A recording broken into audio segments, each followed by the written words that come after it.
Enthalpy অনেকটা চেষ্টা করেছিল কোন একটা রিয়াকশন, কোন একটা প্রসেস স্পন্টেনিয়াস হবে কিনা বলার জন্য, স্পন্টেনিয়াস হবে কি সেটা বলার জন্য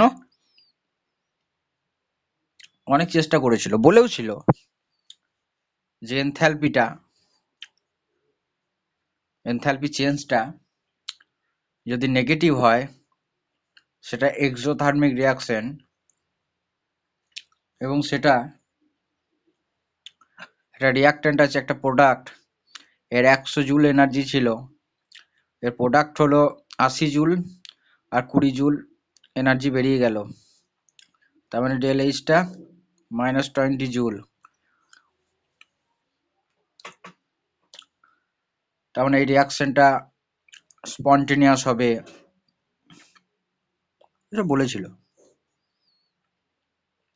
কিন্তু বাঁধ ভাঙলো কখন না, যখন দেখা গেল ডেল্টা এইচ পজিটিভ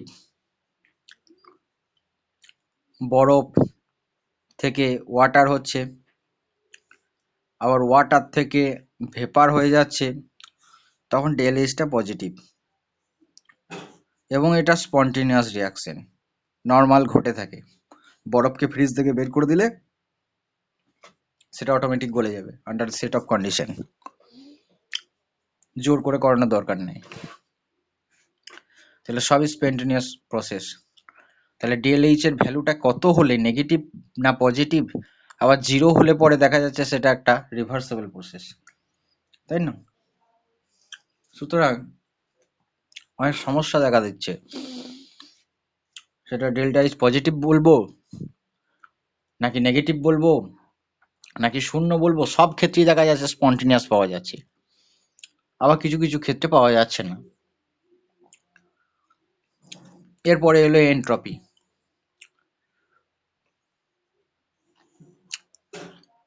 এনট্রপি চেষ্টা করলো, কি বললো যে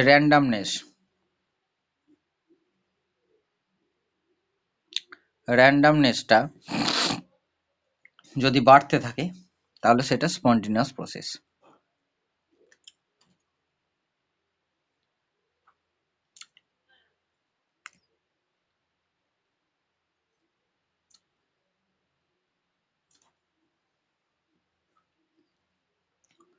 বাট এটাও অনেক জায়গাতে যে আর ব্যাখ্যা করতে পারছে না। তাহলে এই দুটো জিনিস 100% কিন্তু কারেক্ট নয়। এনট্রপি বা enthalpy, del S or del H, কেউই কিন্তু 100% spontaneity of the reaction of a process সেটাকে এক্সপ্লেন করতে পারছে না। তার জন্য নতুন একটা টার্ম এলো Gibbs free energy. Gibbs free energy, Gibbs একটা সায়েন্টিস্টের নাম, বাকিটা হলো free energy, which is denoted by G capital. এই জি এর কোনো সিগনিফিকেন্স নেই, না পারবো আমরা জি কে ক্যালকুলেশন করতে, পারবো কোনটা, ডেল্টা জি, অর্থাৎ চেঞ্জ ইন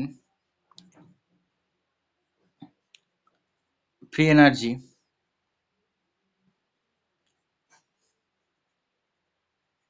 গিবস ফ্রি এনার্জির যে চেঞ্জ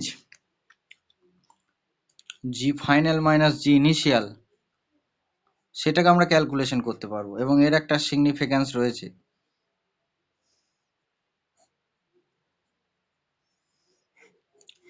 এর একটা সিগনিফিকেন্স রয়েছে, এবং জিটা একটা স্টেট ফাংশন। কতগুলো লিখলাম, স্টেট ফাংশন, স্টেট, তাহলে ডেল জি সাইক্লিক কি হবে, 0। সাইক্লিক হলে পরে ফাইনাল পজিশন এবং ইনিশিয়াল পজিশন সেম হয়, আর জিটা স্টেট ফাংশন, আবার স্টেট ফাংশন মানে হচ্ছে সেটা ফাইনাল পজিশন এবং ইনিশিয়াল পজিশনের উপর ডিপেন্ড করে, পাথের উপর ডিপেন্ড করে না। as final position and initial position are same in cyclic process, so del G equal to 0. Gটা একটা এক্সটেন্সিভ প্রপার্টি,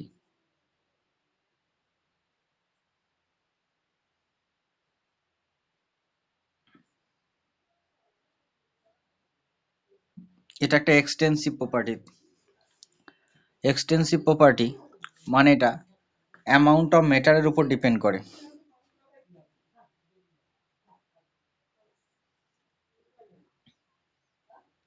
অ্যামাউন্ট অফ ম্যাটারের উপর ডিপেন্ড করে। বল কার কি অসুবিধা আছে? এবার আসছি, এই পর্যন্ত কে বুঝতে পারিসনি সেটা বল। মামি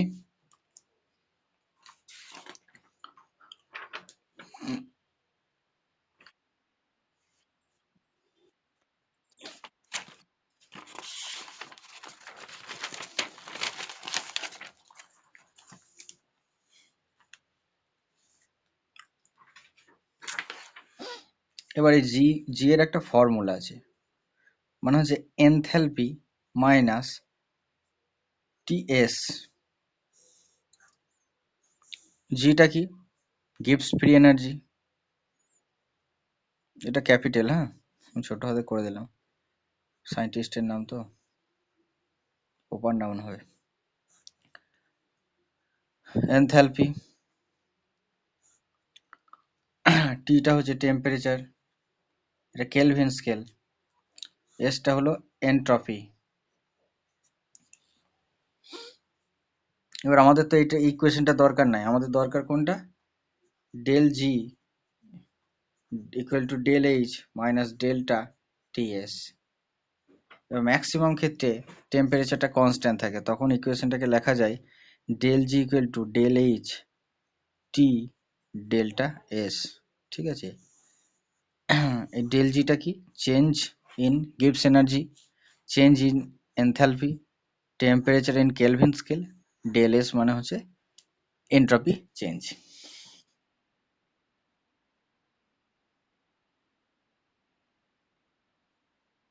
কোনটা? ওটা এক্সপ্রেশন।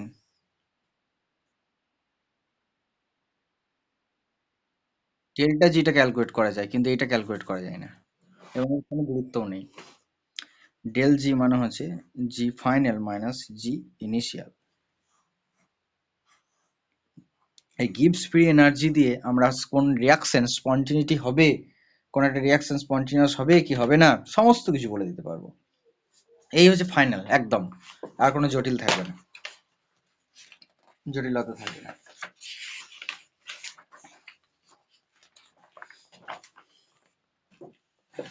শুধু দেখে যা। তাহলে কি হলো?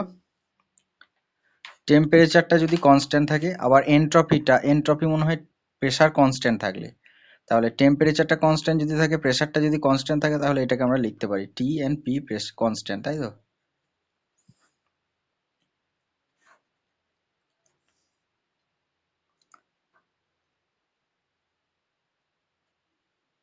এটা যে গিভস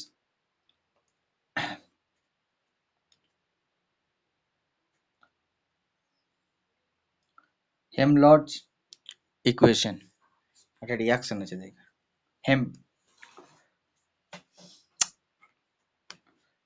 এইবার কোন একটা জি এর ভ্যালুটা যদি নেগেটিভ হয়, জিনিসটা ভালো করে বুঝতে হবে।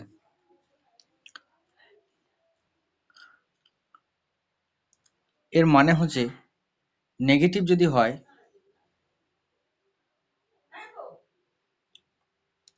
নেগেটিভ অফ, এটার মানে বোঝ, ডেল জি মানে হচ্ছে negative of useful work of system. একটু জটিল জায়গা, বুঝতে হবে জায়গাটা।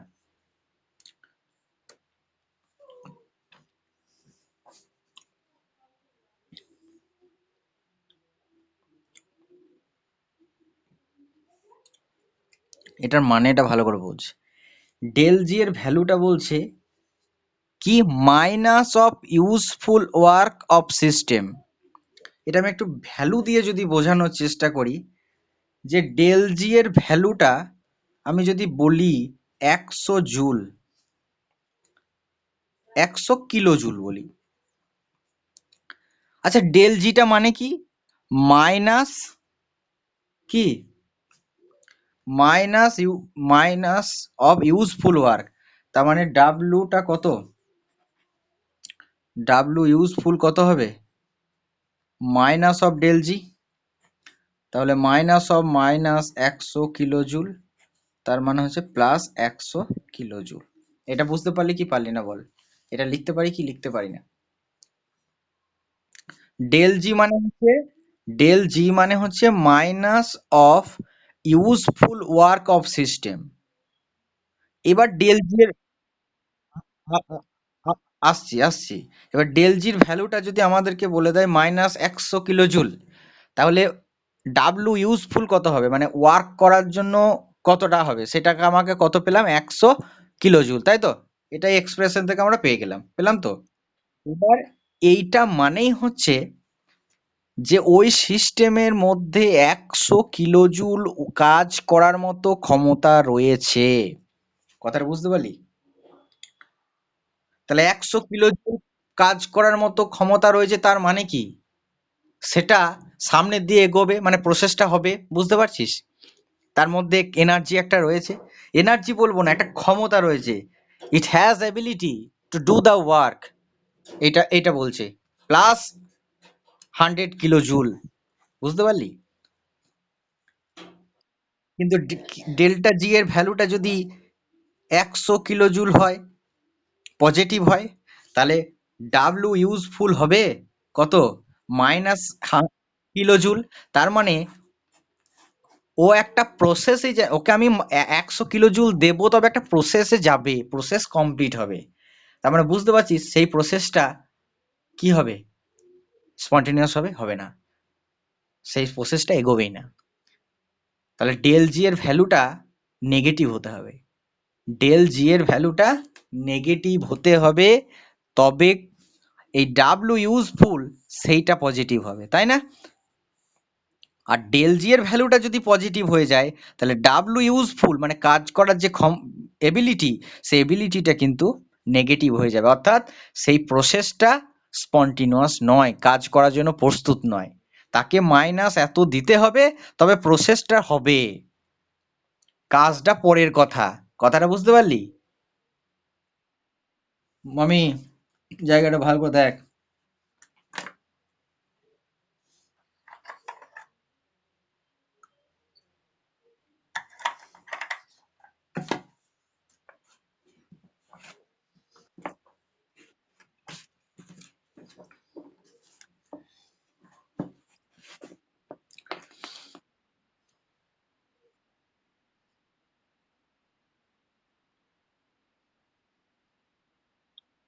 আহ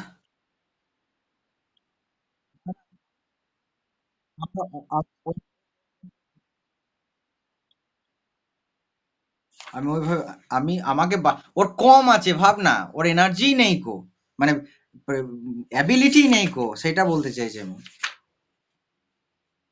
অ্যাবিলিটিটাই নেই কো, অ্যাবিলিটিটাই নেই কো।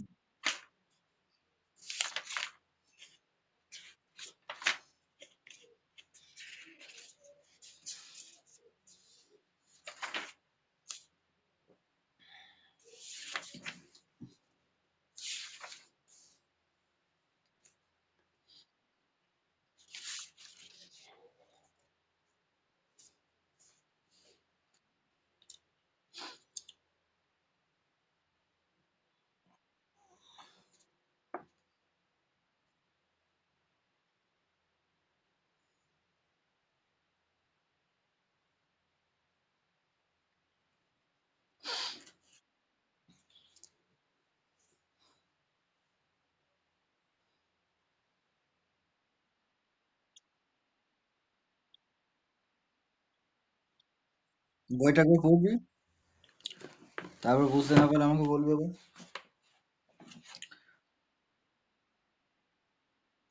মানে কাজ করার একটা অ্যাবিলিটি থাকবে, মানে মানে প্রসেসটা এগোবে, মানে স্পন্টিনিউয়াস হবে, সেটাই বলতে চাওয়ানো হচ্ছে এটাতে। এটা মুখস্থ করে কোথায়? মুখস্থ করে নিবি, ডেল জি নেগেটিভ হলে, ডেল জি নেগেটিভ হলে স্পন্টিনিউয়াস হবে, ডেল জি পজিটিভ হলে হবে না, বাস।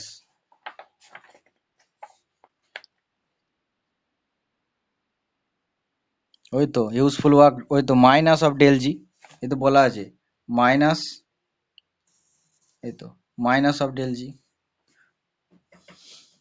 টাকা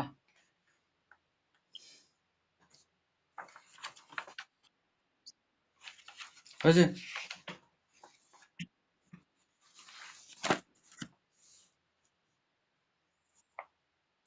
এবার একটা ছক কর খাতাতে।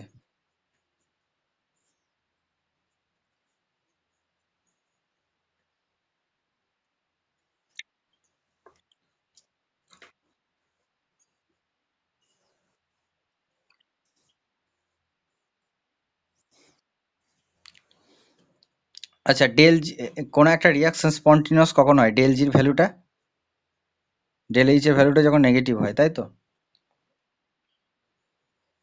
কোন একটা রিয়াকশন কখন কখন স্পন্টিনিউয়াস, এন্ট্রপিটা কি হলে, এন্ট্রপিটা দেখ পজিটিভ যদি হয় তাহলে পরে স্পন্টিনিউয়াস হয়, তাই তো? হয়তো। এবার দেখ, ডেল এইচটা নেগেটিভ যদি হয় তাহলে স্পন্টিনিউয়াস হয়, ডেল এসটা পজিটিভ হলে স্পন্টিনিউয়াস হয়। আচ্ছা, ডেল জি মানে কত? ডেল এইচ মাইনাস,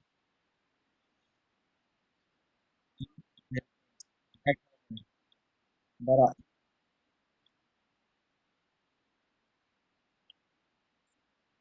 দেখ এখানে দেখা, দেখ ডেল এইচটা নেগেটিভ, কিছু একটা ভ্যালু, মাইনাস টি, টিটা পজিটিভ, ডেল এসটা কি পজিটিভ, তাহলে পজিটিভে পজিটিভে কি হয়, পজিটিভে নেগেটিভে কি হবে? নেগেটিভ মাইনাস কিছু আবার একটা নেগেটিভ হবে, দেখ ভালো করে, নেগেটিভ কিছু একটা হবে ভ্যালু, তারপরে এই প্লাস মাইনাসে কিছু একটা মাইনাস হলো, কিছু একটা ওয়াই হবে, তার মানে টোটাল ভ্যালুটা কত হবে? একটা মাইনাস আসবে, তার মানে বুঝতেই পারছিস ডেল জিটা নেগেটিভ হয়ে গেল। কিভাবে একে একে স্যাটিসফাই করছে ভালো করে দেখ জায়গাটা, ডেল এইচটা নেগেটিভ, ডেল এইচ একা নির্ধারণ করতে পারবে না, আর ডেল এস একা নির্ধারণ করতে পারবে না, আর এই দুজনকে ব্রিজ হিসাবে কাজ করছে ডেল এস, ডেল জিটা, বুঝতে পারলি?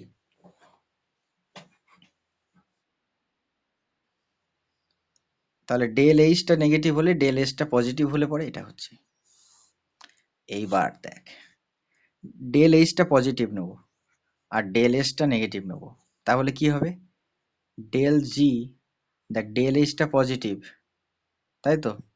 এক্স, আমি ভ্যালুটাও লিখছি, ঠিক আছে, আমি ধরে নিলাম এক্স ভ্যালু, ঠিক আছে, মাইনাস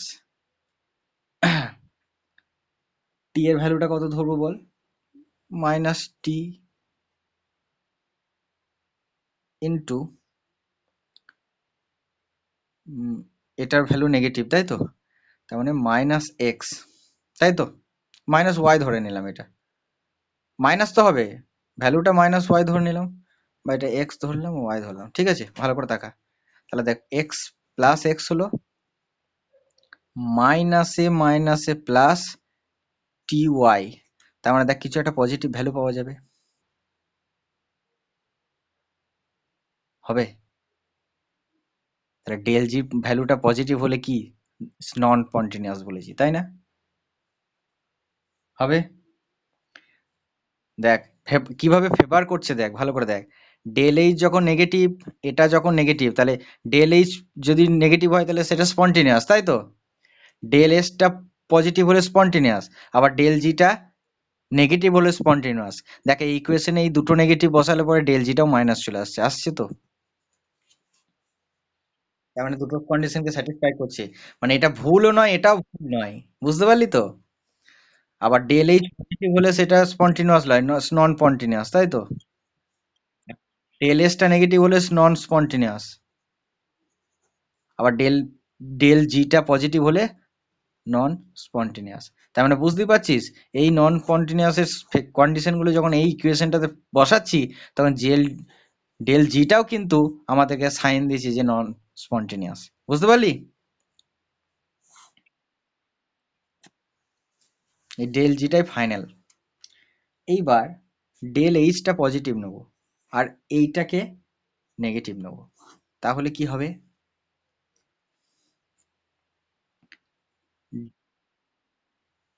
কোথায়? এটাই ছিল। আচ্ছা, এইটাকেও নেগেটিভ নেবো, এটাকেও নেগেটিভ নেবো। আচ্ছা, ডেল এইচ পজিটিভ মানে, ডেল এইচ পজিটিভ মানে রিয়াকশনটা স্পন্টিনিয়াস, তাই তো? আর ডেল এস নেগেটিভ মানে নন স্পন্টিনিয়াস। ভালো করে থাকা, তাহলে দুটো সম্ভব না। এবার এই ভ্যালুতে বসাবো ভালো করে, অসাধারণ জায়গা। ডেল এইচ মাইনাস, বলা যাবে না। এটা দ্বারা, চুপ কর, শুনে যা শুধু। তাহলে ডেল এইচ এর ভ্যালুটা নেগেটিভ বসালাম, নেগেটিভ এক্স বসিয়ে দিলাম আমি, ঠিক আছে? আচ্ছা, টেম্পারেচার আছে আর কি আছে, মাইনাস ওয়াই বসালাম। ভালো করে তাকা, এরকম কিছু একটা করলাম, তাই তো? Minus X plus T Y. ভালো করে তাকা, এরকম একটা জটিল জায়গা এসেছে। এইখান থেকে আমি এখান থেকে আমি বলতে পারি স্পন্টিনিয়াস কখন হবে। স্পন্টিনিয়াস হতে গেলে কি করতে হবে দেখবো। এইটা পেলাম তো, ডেল জি, একটু মাথা ঘাম, মানে চুল ছেড়ে দিবি দেখ মাথা থেকে, মাথাতে হাত চলে গেছে অলরেডি। স্পন্টিনিয়াস, স্পন্টিনিয়াস হলে পরে ডেল জিটা নেগেটিভ হবে। আমি ঠিক লিখছি? তার মানে ডেল এইচ মাইনাস এর ভ্যালুটা জিরোর থেকে ছোট হবে। তার মানে ডেল এইচ, ডেল এইচ থেকে এটা বিয়োগ করলে এর ভ্যালুটা ইয়ে হবে। তার মানে এইটা টি ডেল্টা এস লেখা যাবে না, টি ডেল্টা এস লেখা যাবে। ভালো করে দেখা, তাহলে delta H by delta S T, এই ইকুয়েশনটা পেলাম। তাহলে ভালো করে দেখ, ডেল এইচ আর ডেল টু এস এর রেশিওটা যদি টেম্পারেচারের থেকে কম হয় তবেই সেটা স্পন্টিনিউয়াস হবে। তার মানে এখানে টেম্পারেচারটাও একটা ফ্যাক্টর। তার মানে বুঝতে পারছিস, টেম্পারেচারের এমন একটা জায়গায় চলে আসবে যেখানটাতে ওর থেকে বাড়িয়ে দেবো তাহলে সেটা স্পন্টিনিউয়াস হয়ে যাবে, যে জায়গাটা থেকে কমিয়ে দেবো তাহলে নন স্পন্টিনিউয়াস হয়ে যাবে। বুঝতে পারলি?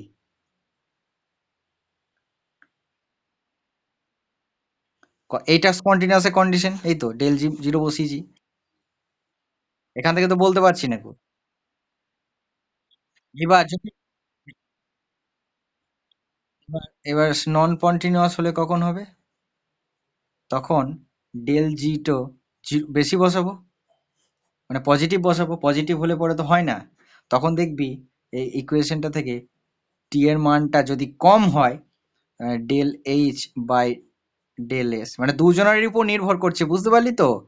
মানে আমরা শুধু যখন এনথ্যালপি বলছিলাম, এনথ্যালপি দিয়ে বিচার করছিলাম, তখন টোটালটা ব্যাখ্যা করতে পারছিলাম না দেখ। আবার যখন এনট্রপি দিয়ে ব্যাখ্যা করছিলাম তখন আমি সবটা ব্যাখ্যা করতে পারছিলাম না। এবার দুটোকে নিয়ে টেম্পারেচার দিয়ে ব্যাখ্যা হবে। বুঝতে পারলি? এটা নন স্পন্টেনিয়াস। এইবার যখন ইকুইলিব্রিয়াম পজিশনে আসবে তখন কি হবে? ডেল জিটা জিরো হয়ে যাবে।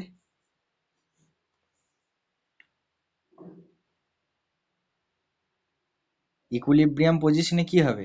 ডেল জিটা জিরো আর T equal to del H by del S. ঠিক আছে,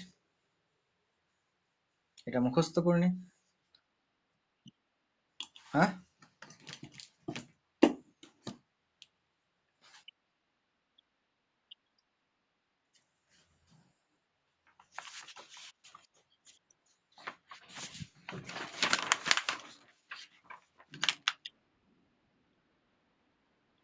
টেম্পারেচারটা পরিবর্তনশীল, টেম্পারেচারটা কনস্ট্যান্ট, কনস্ট্যান্ট তো, ওই জন্য তো বের করে নিয়েছি। পরিবর্তনশীল কেন? এমন একটা টেম্পারেচার আসবে যে কনস্ট্যান্ট, ওই টেম্পারেচারের উপরে এই হবে, উপর নিচে এই হবে, বুঝতে পারলি?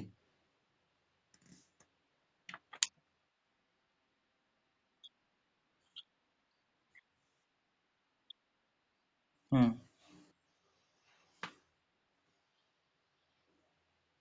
ঝেড়ে কাট, প্রশ্নটা স্পেসিফিক প্রশ্ন করবি। কি বলতে চাইছিস?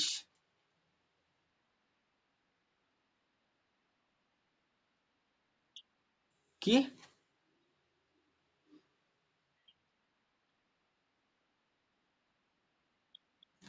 ডেল্টা?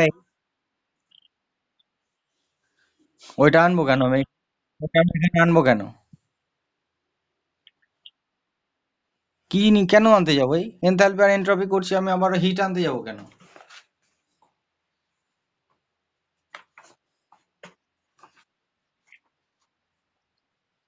এই লাইনগুলো তো অবজেকশন আছে নাকি বল? এরপরে যদি তুই নিজে কাটাছেঁড়া করতে চাস, সেটা বাড়িতে করবি, তারপর আমাকে বলবি।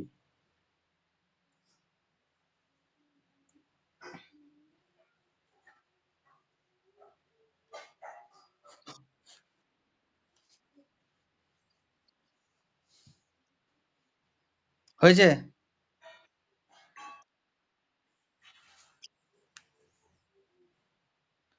এবার এবার এইটাকে যখন পজিটিভ নিবি, যখন এইটাকে নেগেটিভ নিবি, আহ এই দুটোকেই পজিটিভ, তখনও দেখবি এরকমই আবার একটা অবস্থা চলে আসবে। ঠিক আছে, যখন দুটোকেই পজিটিভ নিবি তখনই এরকম একটা অবস্থা চলে আসবে, নিজেরা করবি। ঠিক আছে, এরকমই চলে আসবে। যখন একটা পজিটিভ একটা নেগেটিভ, একটা নেগেটিভ একটা পজিটিভ নিবি, তখন একমাত্র এরকম আসবে। স্পন্টেনিয়াস বা নন স্পন্টেনিয়াস তুই দেখেই বলতে পারবি। আর এইরকম যখন হবে, তখন টেম্পারেচার দিয়ে একবার ক্যালকুলেশন করে বলতে হবে। ঠিক আছে, হয়েছে?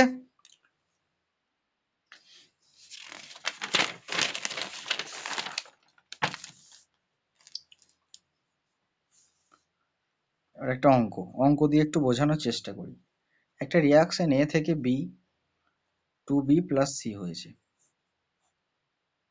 ডেল এইচ এর ভ্যালু বলে দেওয়া হয়েছে, অর্থাৎ ফরমেশন যখন হয়, এইটা হয়েছে, তখন হয়েছে 330 কিলোজুল পার মোল। ডেল এইচ এর ভ্যালু, ডেল এস এর ভ্যালু বলে দিয়েছে 60 জুল পার মোল কেলভিন। এনটি হয়, ঠিক আছে, তার জন্য মোল লাগে একটা, নিচেতে কেলভিন আসবে। ফাইন্ড দ্য টেম্পারেচার, এবার এনট্রপি বলে দিয়েছে, এনথ্যালপি বলে দিয়েছে, নিয়ে তোকে জিজ্ঞাসা করছে কোন টেম্পারেচারটাতে। দেখ, ডেল এইচ বলছে পজিটিভ, তার মানে এটা রিয়াকশনটা নন স্পন্টেনিয়াস, তাই তো? আবার ডেল এসটা বলছে পজিটিভ, তার মানে এর কথাতে স্পন্টেনিয়াস,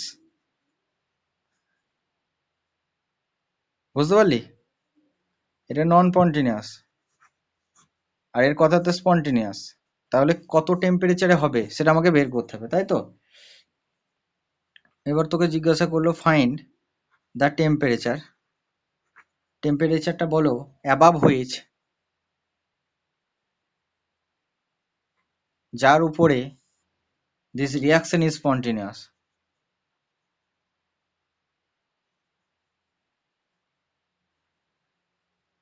যে কথাটা, প্রশ্নটা বুঝে গেছে? এই ভ্যালুটা অনুযায়ী আমাদেরকে নন স্পন্টেনিয়াস আসছে, তাই তো? আবার এর ভ্যালুটা অনুযায়ী স্পন্টেনিয়াস আসছে, তাহলে আমরা কি করে বের করব? তাহলে স্পন্টেনিয়াস হতে হবে বলেছে, তার মানে ডেল জিটা যেমন করি হোক নেগেটিভ হবে, তার মানে ডেল এইচ এটা, তার মানে টেম্পারেচারটা ডেল এইচ বাই, হয়েছে? ডেল এসটা নেমে গেল। তোমার ডেল এইচ এর ভ্যালু কত? 30। আচ্ছা, একটা জুল বলেছি, একটা কিলো জুল বলেছি, তার মানে এটাকে এটা গুণ করতে হবে। ডেল এসটা কত? 60 জুল, তাই তো। আর 60 জুল ইন্টু মোল কেলভিন, তার মানে উপরে মোল কেলভিন, নিচেতে এর মোলটা নিচেতে নেমে যাবে। মোল মোল কাটলো, জুল জুল কাটলো। আচ্ছা, এটা 2 কাটলো, তার মানে উপরে 1000 আছে, নিচেতে 2, 500 কেলভিন। তার মানে টেম্পারেচারটা 500 কেলভিনের কি হতে হবে? উপরে হতে হবে, তবে সেটা স্পন্টিনিয়াস হবে। আর টেম্পারেচার যদি 500 কেলভিনের নিচে হয়ে যায় তাহলে কি হবে? সেটা স্পন্টিনিয়াস হবে। বুঝতে পারলি অঙ্কগুলো? বুঝতে পারলি কিরকম করে হচ্ছে? মমি, দেখে নে, তাদের পাথ ফাইন্ডারে করেছিল।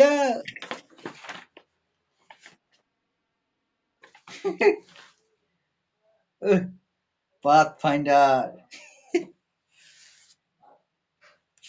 পথ প্রদর্শক। এনট্রপিটা কদিন পড়েছিল? এনট্রপিটা কদিন পড়েছিল? কদিন এনট্রপি কদিন পড়িছে? থার্মোডাইনামিক্স কদিন পড়িছে?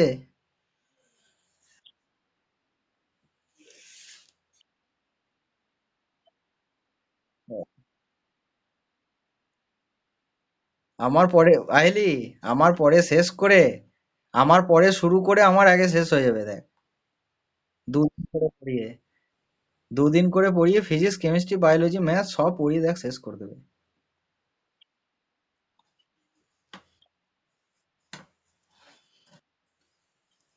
পাথ ফাইন্ডার, পথ প্রদর্শক, রামকৃষ্ণ।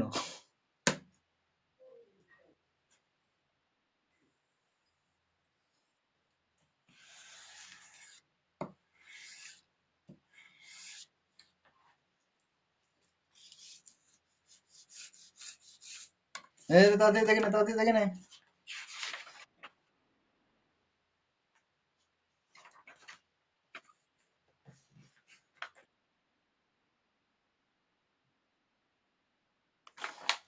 সবাইকে দিই।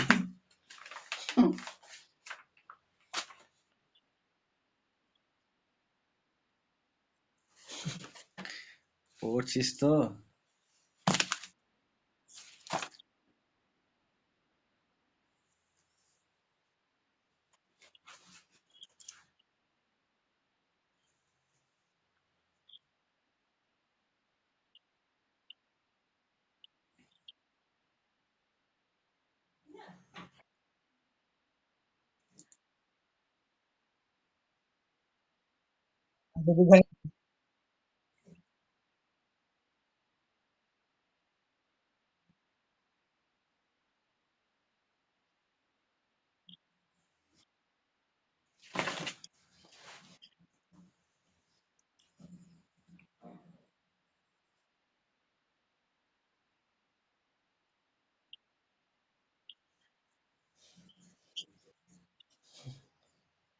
অন্নপ্রাশনের আগেই ভর্তি হয়ে যাবি।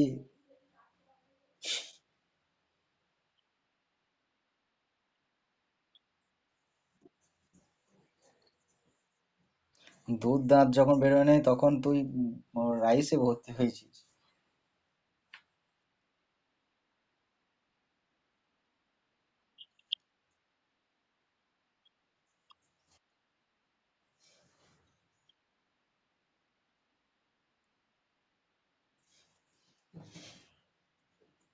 এখন এই বছর অন্তত ভর্তি হোস না। 12টা দিয়ে তারপর যা করবি করবি, গে যেখানে যাবি যাবি। অনেক হ্যাঁ, জীবনে অত চাপ, জীবনে অত চাপ নিয়ে কিছু লাভ নাই গো, কিচ্ছু হবে না। আমি 7-8 দিন আগে একটা ব্যাংকে বোলপুরে, তোর ওই 27-28 বছর বয়সের একটা লোক চাকরি করতো, ঠিক আছে? এই রিসেন্ট কিছুদিন আগে এসেছিল, মানে করোনার আগে থেকেই আছে লোকটা, মানে জাস্ট 1 বছর আগে। কথাটা শোন না। দিয়ে আজকে আমি ব্যাংক গিয়েছিলাম একবার, আমার একটা মেসেজ এসেছে যে ওই ব্যাংকের অ্যাকাউন্ট নাম্বারটা সব চেঞ্জ হয়ে যাচ্ছে, ঠিক আছে? ওই দেনা ব্যাংক বলে একটা ব্যাংক আছে না এই ধারে, ওই ব্যাংকটা ব্যাংক অফ বরোদার সাথে মানে টাই আপ করে বরোদাতে ট্রান্সফার করে দিয়েছে। দিয়ে আমার একটা মেসেজ এসেছে, নিয়ে ব্রাঞ্চে যোগাযোগ করতে বলছে, নিয়ে গেছিলাম। ঠিক আছে, বলছে আজ ব্যাংক বন্ধ, কিছু কাজ হবে। বললাম কেন? আর ব্যাংকটাতে 4টে স্টাফ, ঠিক আছে, ছোট্ট ব্যাংক, 4টে স্টাফ আছে, ম্যানেজারকে নিয়ে 4টে স্টাফ।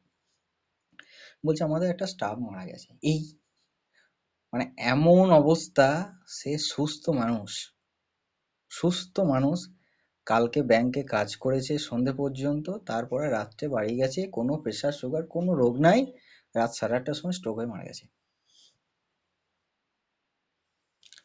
কলকাতার উল্টোডাঙ্গা বলে একটা জায়গা আছে, ওখান থেকে বাড়ি, এখানে থাকতো, ভাব।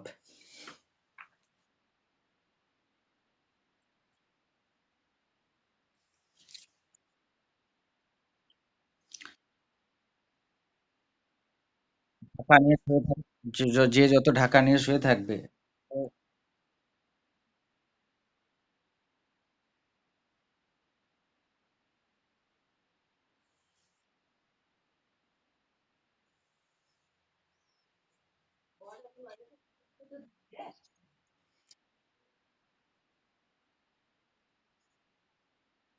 তোর ব্যাংকের কর্মচারীটা বা ব্যাংকের ওই দাদাটা এত ভালো ছিল যে যে কোনো সমস্যা হলে পরে ও একবারে ডিটেলস বলে দিত সময় নিয়ে। হ্যাঁ, আমার একটা এটিএম এর প্রবলেম হচ্ছিল তোর, দিয়ে আমি ওর কাছে সাজেশন নিলাম তোর কিছুদিন আগে, যে ওই যে ভিসা, তারপর মাস্টার কার্ড, তারপরে রুপে হয় না বিভিন্ন রকম।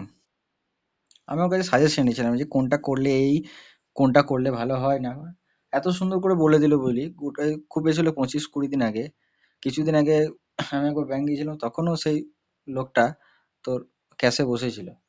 আমি আপডেট করিয়ে নিয়ে এলাম, এখন আপডেট করছে না তোর করোনার জন্য, তবুও আমি করে নিয়ে এলাম, করে দেয়। আমি ধরলে অনেক 3-4 বছর হলো ওই ব্যাংক থেকে কাজ করছি, আর ওই লোক স্টাফ কোটায় আছে, 4টে স্টাফ তো খুবই পরিচিত হয়ে গেছিল। হঠাৎ করে ভাব তুই ওই মানুষটা, ওরা মানে একবারে মন মারা হয়ে পড়ে রয়েছে লোকগুলো, মানে 4জন কাজ করে সেখান থেকে, কালকে রাত্রে সন্ধে পর্যন্ত কাজ করে গেছে, রাত 8:30টার সময়। সেটাই। আর বয়স দেখ, বয়সটা এখনো 30 বছর বয়স নয়, মানে হ্যাঁ, বিয়ে থা হয়নি মনে হয় যেন। ওর বাড়ি থেকে লোক এসেছে, কি অবস্থা, আমার খুব খারাপ লাগছে যে ও এত ভালো ছিল না, খুব ভালো লোক ছিল। যারা কাজ করতো মানে লিখতে টুকতে পারতো না গো, তাদেরকে ও নিজে করে দিত সবকিছু। তাহলে জীবনে বুঝতে পারছি, অত চ্যালেঞ্জ নিয়ে, অত ইয়ে করে হেডেক নিয়ে লাভ আছে জীবনটাতে কিছু? জীবনটা একটা অনিশ্চিত জায়গা, অত হেডেক নিয়ে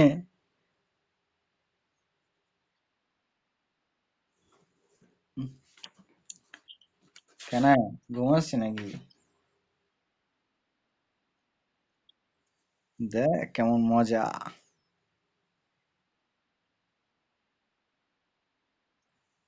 কি আমি,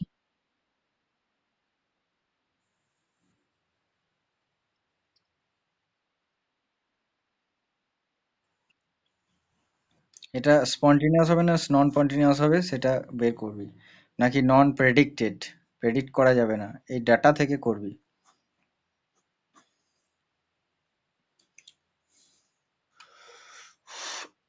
আরো একটা রিয়াকশন কোশ্চেন দিছি, এ থেকে এক্স প্লাস ওয়াই হয়েছে,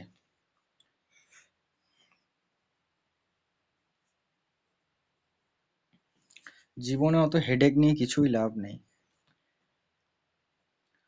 যেমন চলছে তেমন চলবে, ধার্মিক। জীবনটাকে জটিল করে লাভ নাই, নিজেরাই জটিল করি তো আমরা।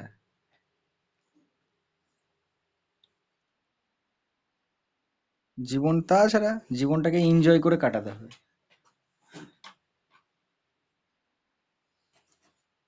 তাই বলে মানে সেই ইয়ে করে নয় আর কি, মানে অনিয়ন্ত্রিত যাপন যেমন করা যাবে না, কন্ট্রোলে থাকতে হবে, ডিসিপ্লিন থাকতে হবে, কিন্তু এমন নয় যে ওই এইটা না হলে পরে আমার জীবন শেষ হয়ে গেল, আমার কেমিস্ট্রিতে 100 না পেলে জীবন শেষ হয়ে গেল, এরকম নয়। এগুলো যারা করে নেবে তাদের জীবনে কোনো মানে মজা পাবে না গো, লাইফটা।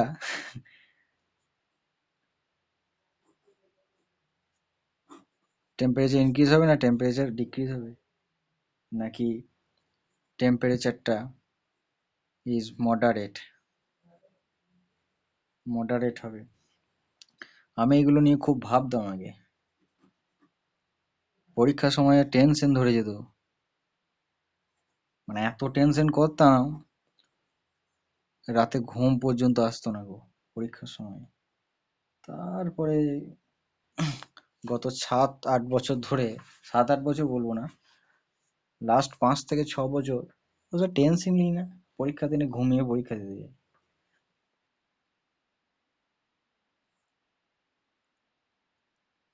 হুম, এটা করে নিয়ে আসবি। টেনশন কর নেই, আর টেনশন করলে জীবনটাকে ওরকম নষ্ট করে লাভ নাই গো, জীবনটা